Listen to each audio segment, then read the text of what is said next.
Hi guys! Magandang hapon! Welcome back po dito sa Gandara SRU channel for Showbiz Update. Andito na naman nga po akong muli nagbabalik. Ang nagmamaganda ninyo kachismasang Kim Pao, wala na nga pong iba. Ang lokaret na si Gandara SRU upang maghatid sa inyo ng latest update and fresh happy news patungkol kina Kim Chiu and Paula Avellino. And para nga po sa hapong ito, ang tatalakayin natin at pag-uusapan ay patungkol nga po dito sa problema ng Kim Pao at problema ng Kim Paulancia at the same time ang isa pong interview ni Chinita Princess na i-highlight natin para po sa hapong ito. Pero bago po ang lahat, sa mga hindi pa nakaka-subscribe sa ating channel, maaari lamang na pindutin po ninyo ang subscribe button natin at notification bell na nariyan ho sa baba upang kayo po yung maging updated at ma-notify tuwing may bago tayong chika at balita hinggil sa Kim Pao. Basta mga balita na may kinalaman kina Kim Chiu and Paula Avellino, sagot na nga po natin yan. And next din po pala natin magbasa ng ilang comments ngayong hapong ito mula sa atin pong mga subscribers and commentors na araw-araw nakatutok po sa atin pong mga daily updates at para bigyan po sila ng pasasalamat at tinig sa kanilang bawat reaksyon at opinion hinggil sa mga nangyayari at kaganapan sa buhay nila Kim and Paolo bilang mga fans. Ang first commenter nga natin ngayong hapong ito ay si Ma'am Aisa Abo Salambat. Shoutout Ma'am Aisha at magandarang gabi. Ang sabi po ay hapon pala hapon. Sabi niya rito, hello po Ma'am Gandara, good evening po and sa lahat ng nanonood ng vlog mo. Saka nga pala Ma'am Gandara, salamat sa pagbasa ng comment ko. Ang saya ko dahil for the first time ko mag-comment sa mga vlog mo. Alam mo Ma'am Gandara, palagi ako nanonood ng vlog mo. Hindi lang ako nagko-comment. Ngayon lang ako napa-comment. Saka nga pala Ma'am Gandara, isa po mo akong supporter na Muslim from Mindanao. Wow! Pero sa ngayon, nasa USA po ako. KSA? USA. Ako, Ma'am Gandara. Salamat sa pagbasa ng comment ko. Lover. Ako, lover. Alam mo Ma'am Gandara, kapag nalulungkot ako, binabalikan ko mga napapanood, nanonood mga vlog mo, lalo na kapag about sa Kim Pao. Thank you so much, Ma'am Aisa Abo Salambat. Huwag kayong mag-alala. Lagi po kasi talaga ako nagbabasa ng comment. Basta masipag po kayong mag-comment. Talagang nagbabasa po ako. Talagang kung hanggat maaari, iniisa-isa ko po yan. Ayan. Sa mga nagtatampo na hindi ko masyado nababasa, comment lang po kayo. Lagi tuwing may update po tayo. Effort lang po kayo at mababasa po natin yan. May kliman po o mahaba. Sapagkat alam ko na isa rin po yan sa inyong pamamaraan ng paglalabas at pagpapakita ng pagmamahal kina Kim and Paolo. Anyway, dumako naman tayo mga kakimpaw dito po sa comment ni Miss Annalyn Hiccup. Shoutout po at magandarang hapon. Para tipid, sabay date. Ganyan sila mag-isip na dalawa. Mahal daw ang gasolina kaya 2-in-1 ang kanilang sinut na commercial. Ang tataba ng utak nila, dalawa. Kim Pao forever. Good morning Gandara. Kim Pao forever. Basta Gandara, maligaya ang puso ko para sa kanila. At pabata sila ng pabata. In love talaga sila sa isa't isa. Ang dami na namang inggit na bashers.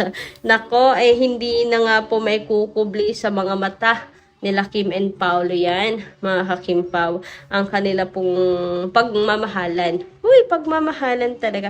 Lalo na po sa likod ng camera. At the same time, mga ka-KP, tungkol naman dun sa commercial shoot nila Kim and Paolo. Endorsement shoot, mga ka-Kim Pao.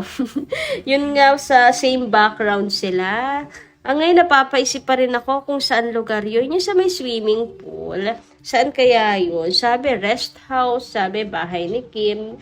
Ayun, napapaisip ako. Ang ganda rin kasi nung lugar. Siguro madalas doon ang Kim Pao pag ano sila, nagde-date. Samantala, dumako naman tayo dito sa comment ni Ma'am Norma Dayag, ang ating third commenter ngayong hapon pong ito. Ang sabi niya rito, Gandare, good PM.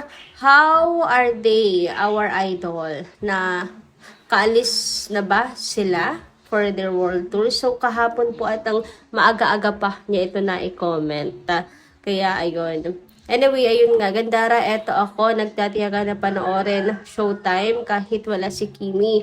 Okay lang, basta malibang lang ako kasi walang magawa after lunch. Gandara, ask ko nga kung nasa live streaming ba ito, yung ganap nila sa World Tour. Gandara, ayon dito sa vlogger na nagsabi, lahat daw na nagbo-vlogs na nandyan, mga family ni Pao, totally fake. Wala daw ganap na ganoon. At yun ay pakana lang nila para yung mga fans ay di magsawa sa kanila. Nag-uumpisa na yung world tour nila. Kaya para may masabi yung mga tao na sila na.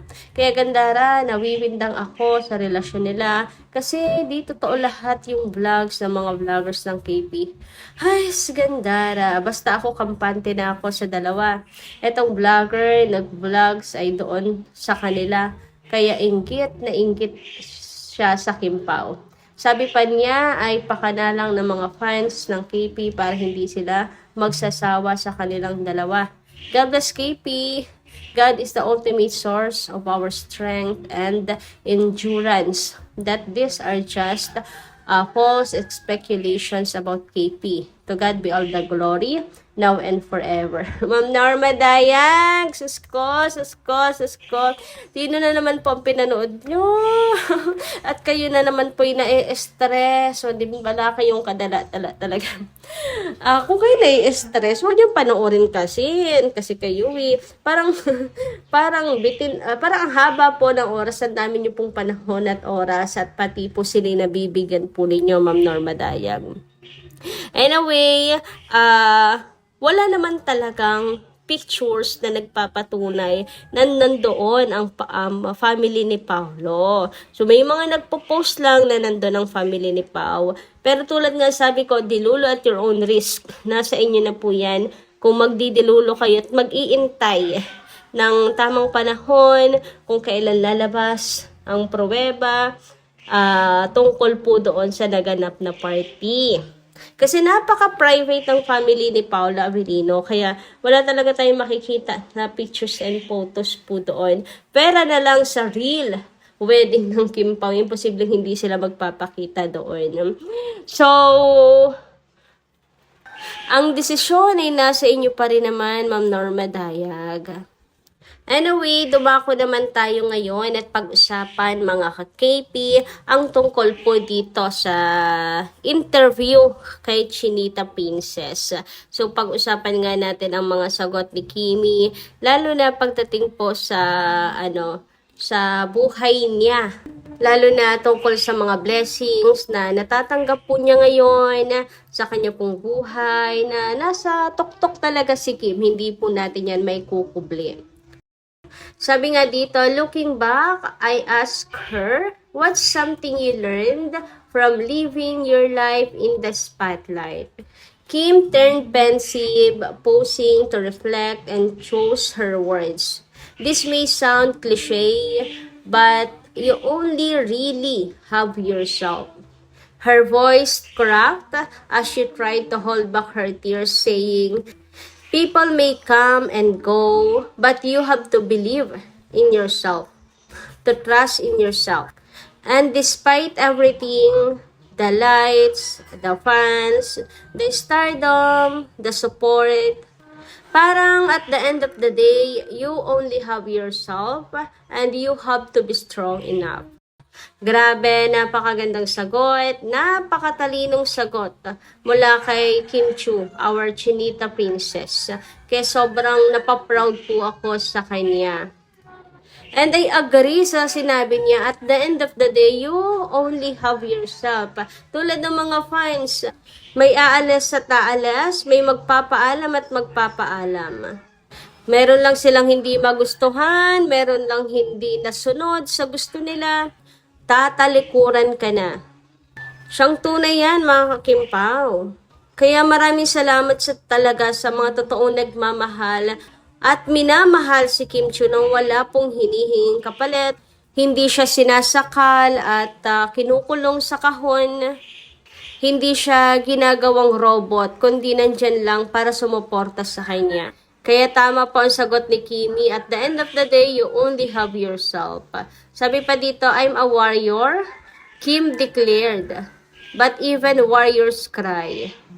And through all of life's tear-jerking moments, away from the cameras and the spotlight, Kim's quiet strength speaks volumes.